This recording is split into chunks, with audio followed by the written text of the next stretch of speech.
In regards to your speech and the scaling issue, which out of the two primary solutions, video and Segwit? Do you want to make money from Bitcoin? Get our best guides. We have 5 guides for you. See link on description. Download is 100% free. Click now. If you think is the best, and also could you just explain the advantages and disadvantages in each one? Yeah, thank you. So I won't take a position on scaling options for a simple reason. I think we will do all of them. We will do SegWit. Segregated witness is an architectural change to the structure of a transaction that removes the signatures from inside a transaction and places them in an extension of a transaction. It solves a number of problems, including transaction malleability, quadratic hashing, which is a problem that occurs that can lead to denial of service. It allows for second layer implementation, such as Lightning Network and other things like that. And it extends the capacity of Bitcoin by at least a factor of 2, possibly 2.7, based on some estimates, depending on how many people use it. We're going to do SegWit. It's a good tested solution. It's available today. I think it's going to happen before the end of the year. I was more optimistic at the beginning of the year when it was first proposed, and then it received a lot of pushback. I am still optimistic that it will happen.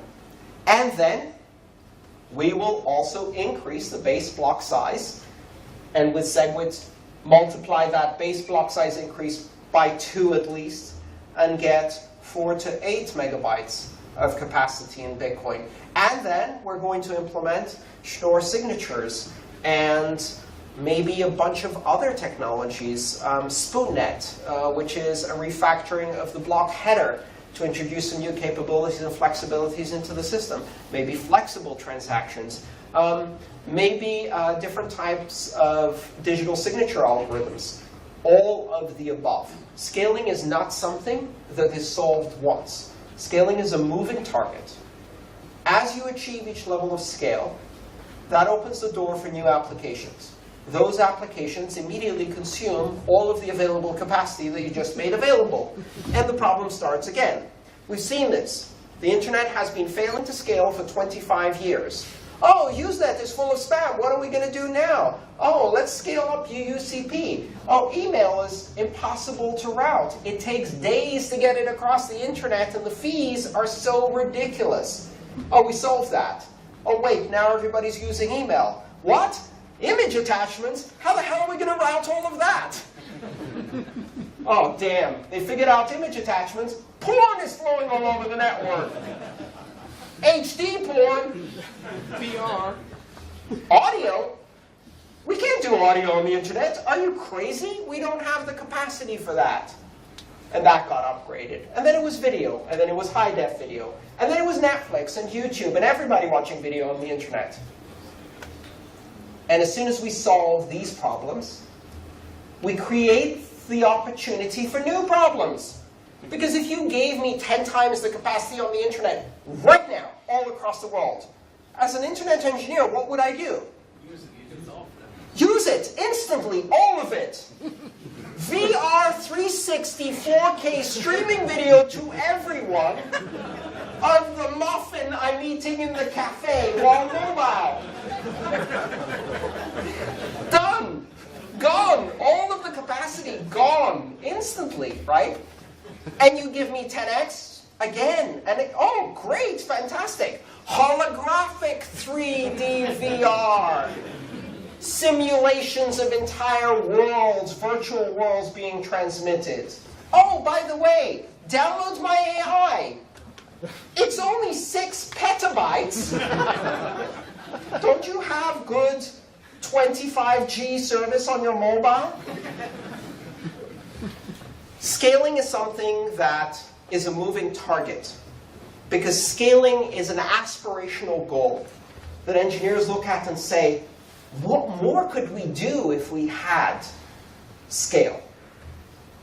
You have a system that allows you to do global transactions without borders, that delivers a level of planetary scale immutability for every one of those transactions. Instantaneously open to anyone in the world outside of the control of governments and banks. It costs $1, maybe $2. Boo-hoo. And we're going to make it cheaper and faster, and then as soon as we do, people will want to put more data on the blockchain, and then more data on the blockchain, and the rate of transactions will increase, and we will reach Visa scale. And 6 months later, we will reach 2 times Visa scale, because we're on an exponential curve, and they're on a linear one. And 1 year later, we're 10 times Visa scale, and then we're talking about micropayments between Internet of Things devices that are buying priority access to a traffic lane for an emergency vehicle by bribing the other cars to move the hell out of the way. Why not? I can invent 10 other applications that would chew up all of the capacity of the Bitcoin network today. And that's what everybody's going to do. Scaling gets fixed by trying new solutions to each problem as they come along. And we will never fix scaling. All we can hope to do is fail gracefully for 25 years, just like the internet has. And if we do that, the world's our oyster, right? We get systems that are massive, scalable, and impact everybody's life.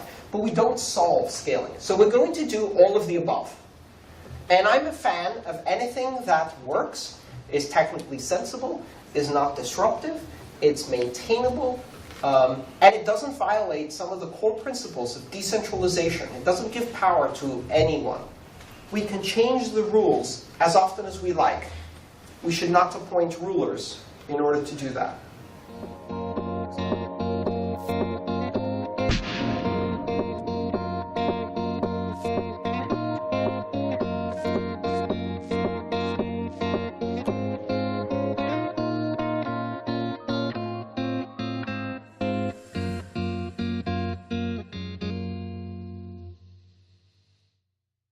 Do you want to make money from Bitcoin? Get our best guides. We have 5 guides for you. See link on description. Download is 100% free. Click now.